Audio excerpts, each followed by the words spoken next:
जय श्री राधे कृष्ण। आप सभी का हमारे YouTube चैनल पे बहुत बहुत स्वागत है। आइए आज सुनते हैं गुरुवार व्रत की कथा। गुरुवार के व्रत में भगवान बृहस्पति देव का पूजन किया जाता है।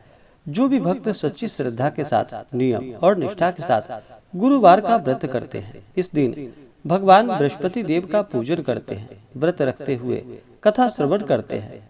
इससे भगवान बृहस्पति देव अति प्रसन्न होते हैं और अपना कृपा प्रदान करते हैं। भगवान बृहस्पति देव अपने भक्तों की सभी दुख और कष्टों को दूर करने वाले हैं तथा सुख और समृद्धि का आशीर्वाद प्रदान करने वाले हैं। तो आइए सुनते हैं गुरुवार व्रत भगवान बृहस्पति देव की कथा।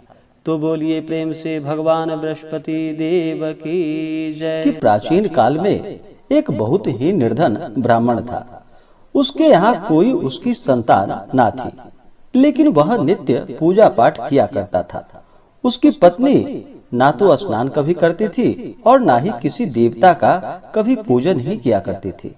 इस कारण ब्राह्मण देवता अत्यंत दुखी रहते थे। अपनी पत्नी को बहुत समझाते, किंतु उसका कोई परिणाम ना निकलता। भगवान की कृपा से ब्राह्मण के यहाँ एक कन्या का जन्म हुआ। अब कन्या बड़ी होने लगी और प्रातः काल स्नान करके वह भगवान विष्णु का जप किया करती थी और बृहस्पतिवार का व्रत भी करने लगी। पूजा पाठ समाप्त कर जब पाठशाला जाती तो अपनी मुट्ठी में जौ भरकर ले जाती थी और पाठशाला के मार्ग पर डालती हुई जाती थी और फिर लौटते समय वही जौ स्वर्ण के हो जाते थे। उसको बीन कर अपने घर लेकर के आती। एक दिन वह बालिका सूप में उन सोने के जौ को फटक कर साफ कर रही थी कि तभी उसकी माँ ने देख लिया और कहा कि बेटी, सोने के जौ को फटकने के लिए सोने का सूप भी तो चाहिए। दूसरे दिन गुरुवार था। कन्या ने फिर से व्रत रखा और भगवान बृहस्पति से सोने का सूप उनसे देने की प्रार्थना की और कहा कि हे प्रभु, यदि सच्चे मन से मैंने आपकी पूजा की हो तो मुझे सोने का सूप प्रदान करो। भगवान बृहस्पति देव ने उसकी प्रार्थना को स्वीकार कर लिया। अब रोजाना की तरह वह कन्या जौ फैलाती हुई पाठशाला चली गई।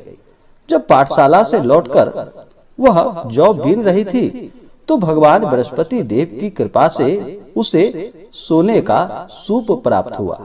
अब वह उसे अपने घर लेकर आ गई और अब उस सोने के सूप से सोने के जौ को साफ करने लगी, परंतु उसकी माँ का वही रंग ढंग रहा।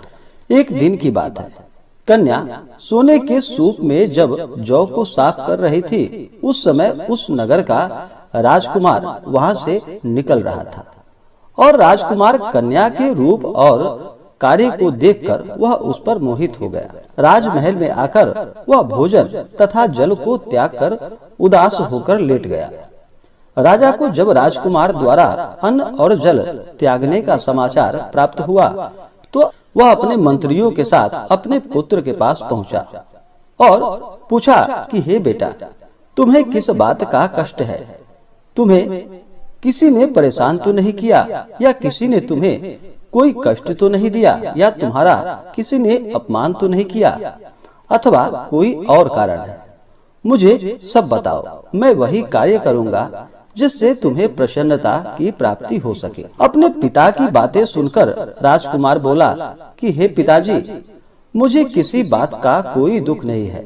किसी ने मेरा अपमान भी नहीं किया है, परंतु मैं उस लड़की के साथ विवाह करना चाहता हूँ जो लड़की सोने के सूप में जौ को साफ कर रही थी।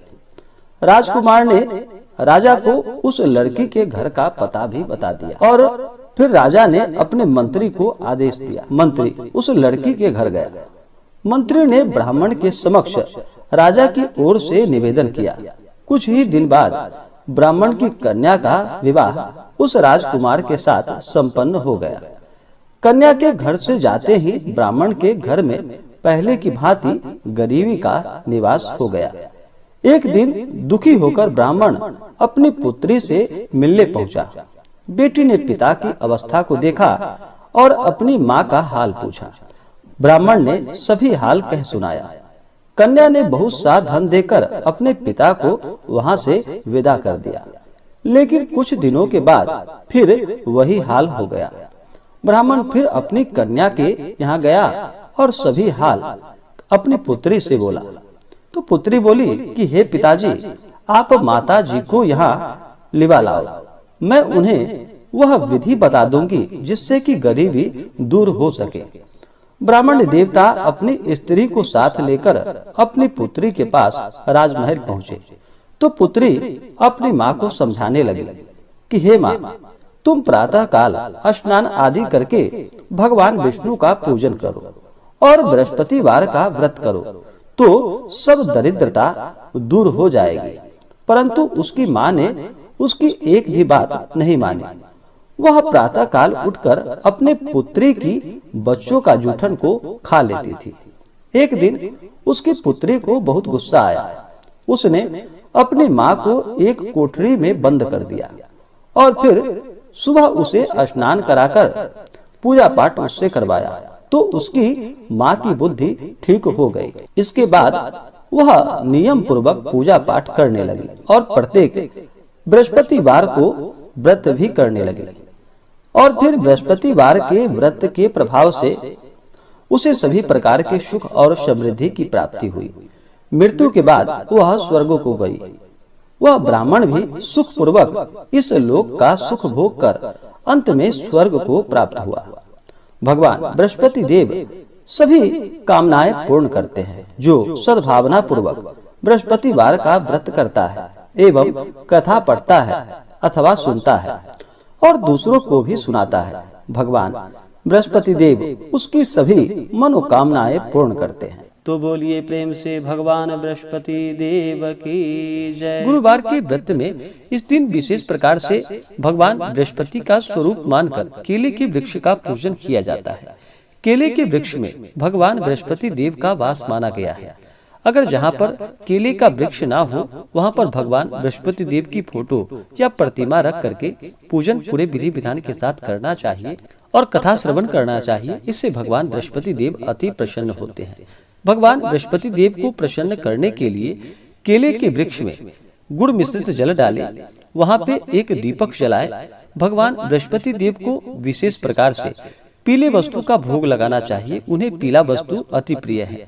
अनेक प्रकार के ऋतु फल आदि भगवान बृहस्पति देव को अर्पित करे। अभी जो भी मौसम में ऋतु फल है वो भगवान बृहस्पति देव को अर्पित करने चाहिए और विशेष प्रकार से गुड़ तथा चने के दाल का भगवान बृहस्पति देव को भोग लगाना चाहिए। इससे भगवान बृहस्पति देव अति प्रसन्न होते हैं। गुरुवार का जो भी व्रत करते हैं उन्हें कुछ बातों का ध्यान करना चाहिए। जैसे कि गुरुवार का जो भी व्रत करते हैं उन्हें शुद्ध और सात्विकता का पालन करना चाहिए। इस दिन धर्म का आचरण करना चाहिए। व्रत वाले दिन किसी के ऊपर क्रोध नहीं करनी चाहिए। अपने मन में किसी के प्रति ईर्ष्या या द्वेष का भाव नहीं लाना चाहिए। सदा ही बड़ों का सम्मान करना चाहिए। गुरुवार के दिन बाल, दाढ़ी, नाखून आदि नहीं काटनी चाहिए। यह सब लाभप्रद नहीं होता है। इस दिन साबुन, सर्फ का भी प्रयोग नहीं करना चाहिए और सच्ची श्रद्धा के साथ, नियम के साथ भगवान बृहस्पति देव का पूजन करना चाहिए, कथा श्रवण करना चाहिए।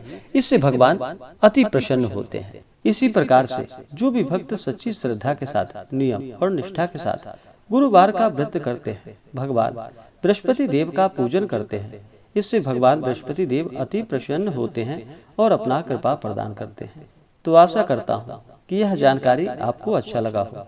ऐसे ही ज्ञानवर्धक जानकारियाँ प्राप्त करने के लिए हमारे इस चैनल पे अगर आप नए हैं तो चैनल को लाल बटन दबा करके सब्सक्राइब करें, साथ में बेल आइकन घंटी को दबाएं ताकि मेरे वीडियो का नोटिफिकेशन आपको समय से मिलता रहे।